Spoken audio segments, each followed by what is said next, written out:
सदाशिवसमारम्भाः शङ्कराचार्यमध्यमाः अस्मदाचार्यपर्यन्ताः वन्दे गुरुपरम्पराः।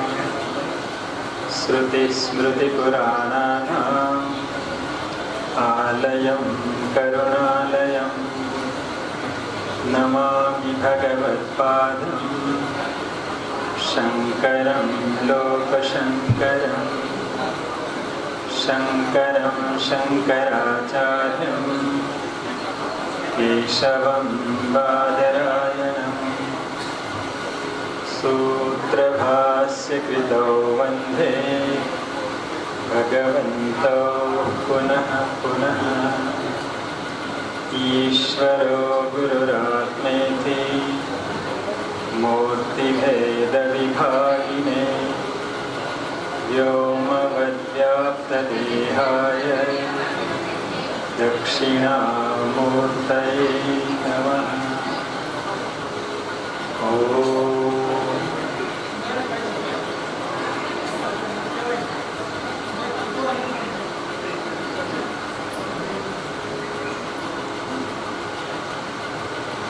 માં ગંગાના ખોળે ભાગવતી ગંગાનું રસપાન મધુર રીતે કરાવનાર એવા વિપુલ કૃષ્ણ શાસ્ત્રીજી પ્રણામ. અત્રે ઉપસ્થિત મહાપુરુષને પ્રણામ. જેના નિમિત્તથી આપણે અહીંયા મળવાનું થયું એવા નંદલાલભાઈ, એમનો આખો પરિવાર, બાંટા પરિવાર અને ઉપસ્થિત સંતો અને અન્ય સંગીતકાર ભૂદેવ, ભાવેશભાઈ, બધાને પ્રણામ કરું. માં ગંગા, જ્ઞાન ગંગા, જે ગંગાનું સ્નાન કરીને આપણે પવિત્ર થઈએ. વિપુલભાઈ હમણાં જ વાતો કરી હતી, 100 યોજન દૂરથી માત્ર ગંગાજીનું સ્મરણ કરીએ ત્યાં પાપ બળી જાય. 100 યોજન તો નહીં, પણ જ્યાંથી સ્મરણ કરીએ ત્યાંથી પાપનો નાશ કરનાર છે. આવી પાવન પવિત્ર ગંગા, અને એવી બીજી પાવન પવિત્ર ગંગા છે ભાગવત ગંગા. આમ તો અહીંયા સંતોનો પણ દેવદર્શનનો બધો લાભ આપણને મળવાનો છે.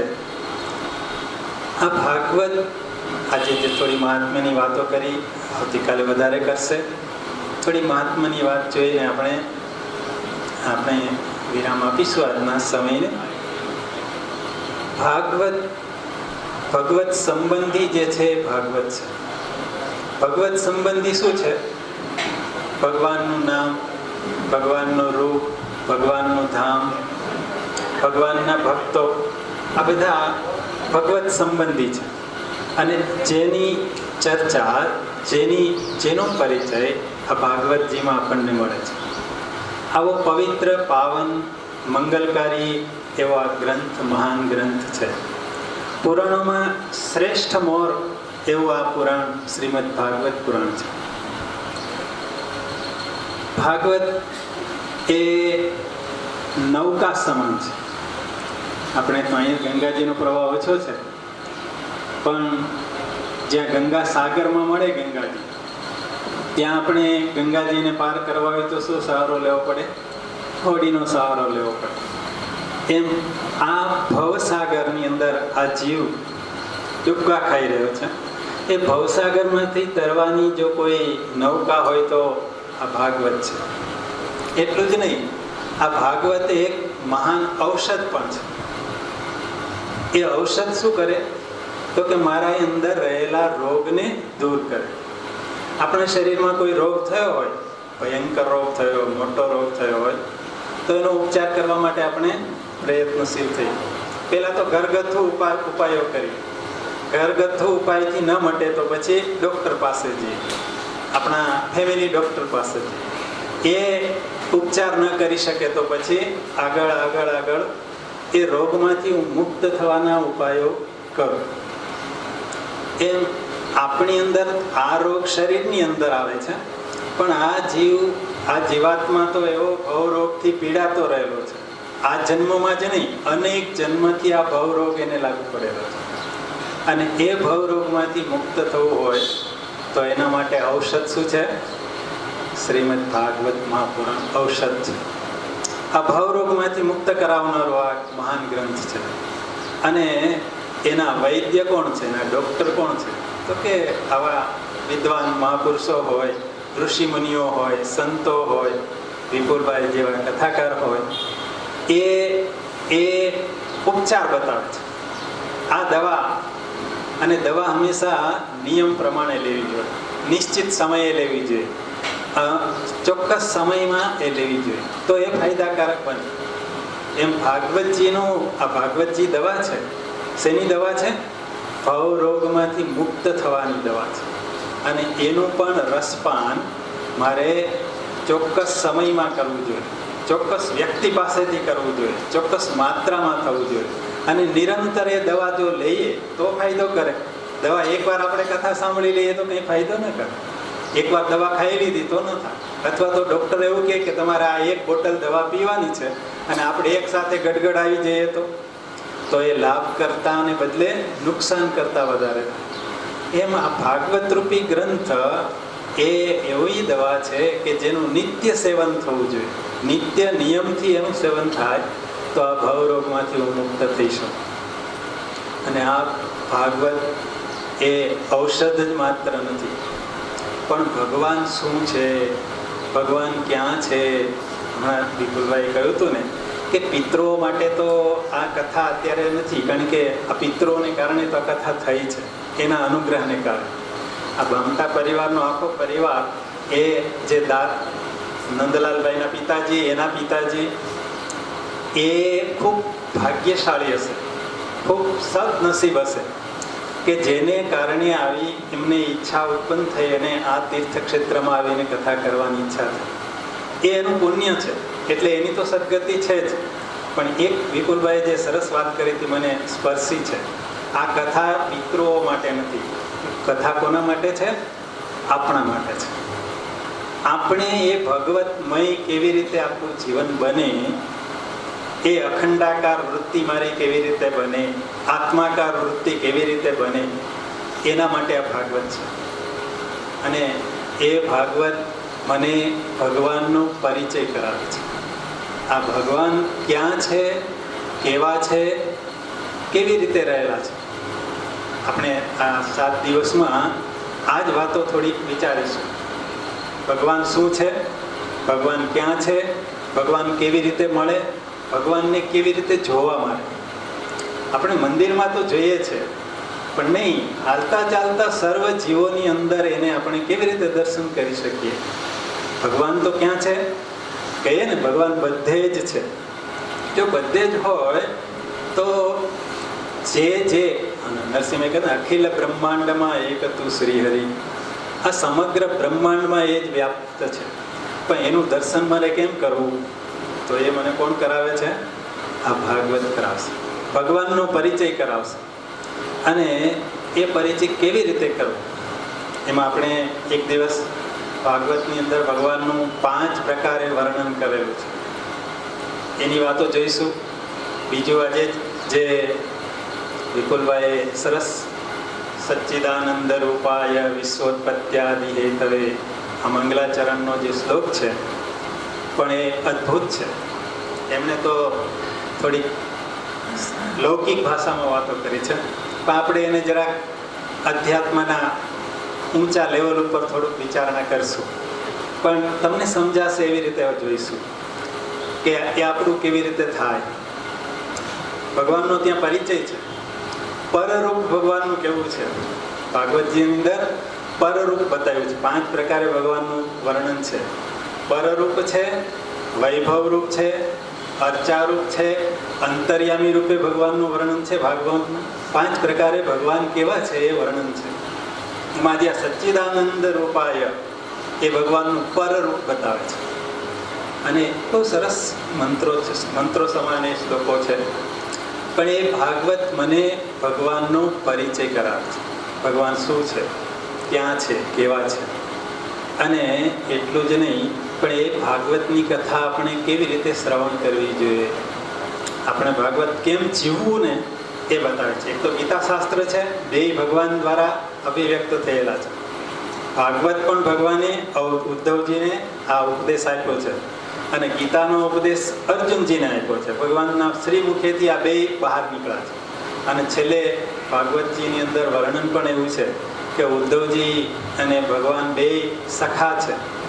જેમ અર્જુનજી અને ભગવાન સખા છે, એમ ઉદ્ધવજી અને ભગવાન સખા છે.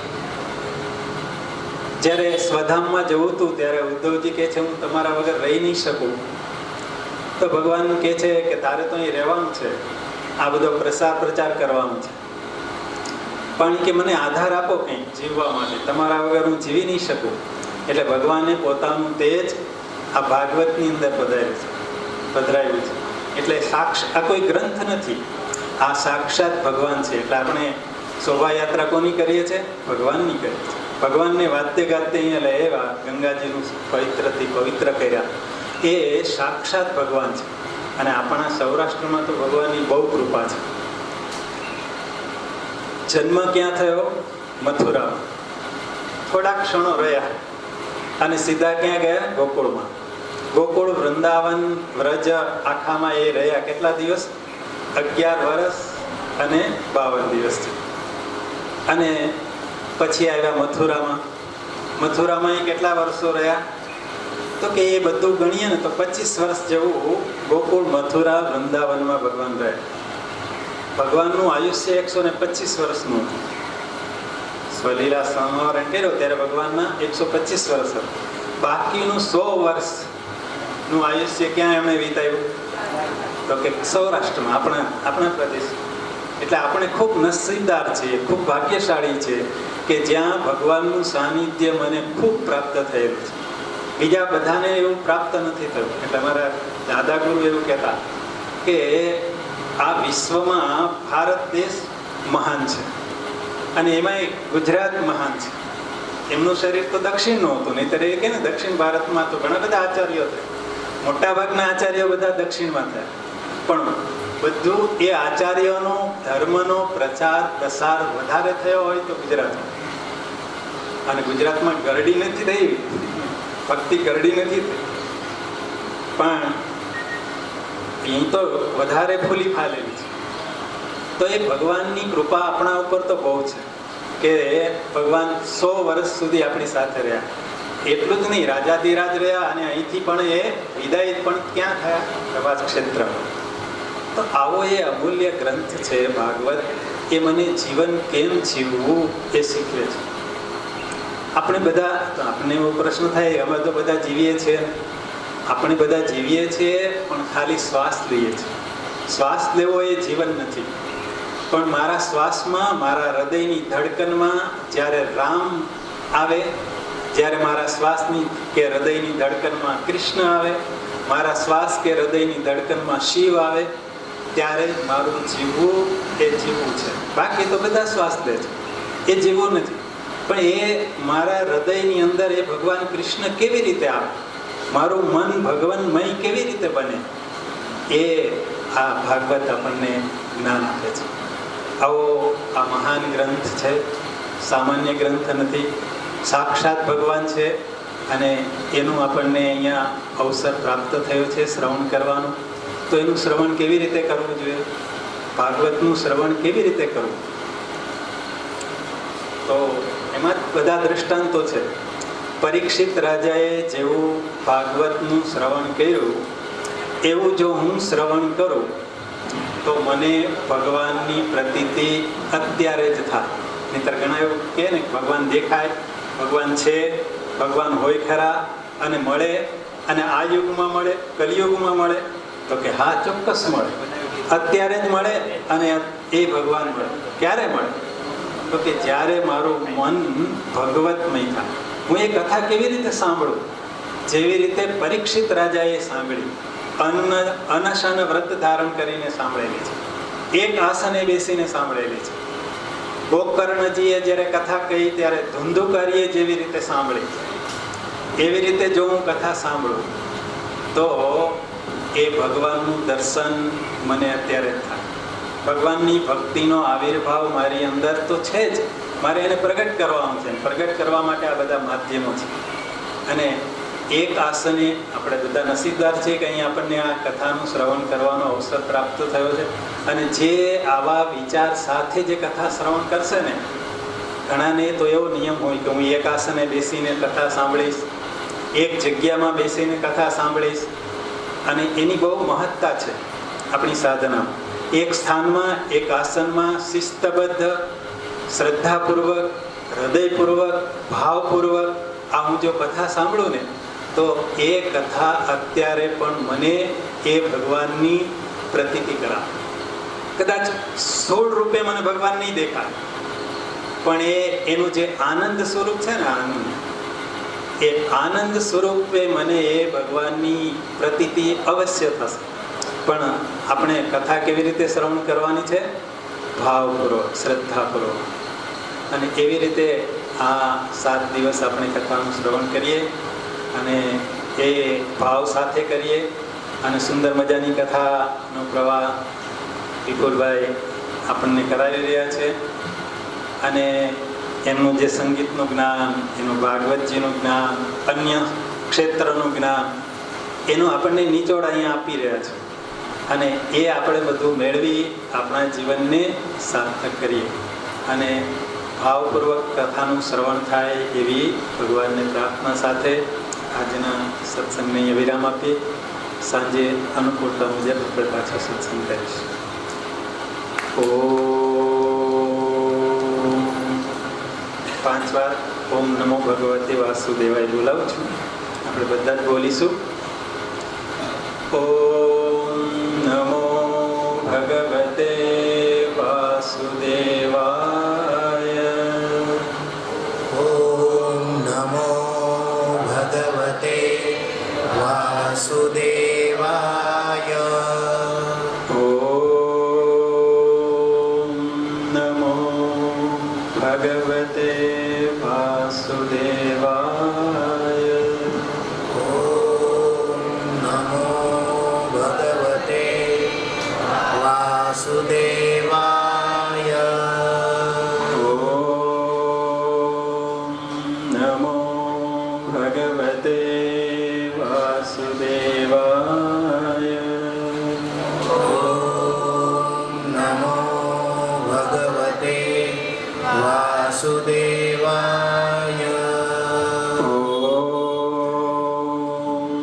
નમો ભગવતે વાસુદેવાય. ઓમ નમો ભગવતે વાસુદેવાય. ઓમ નમો ભગવતે વાસુદેવાય. નમો ભગવતે વાસુદેવાય. ઓમ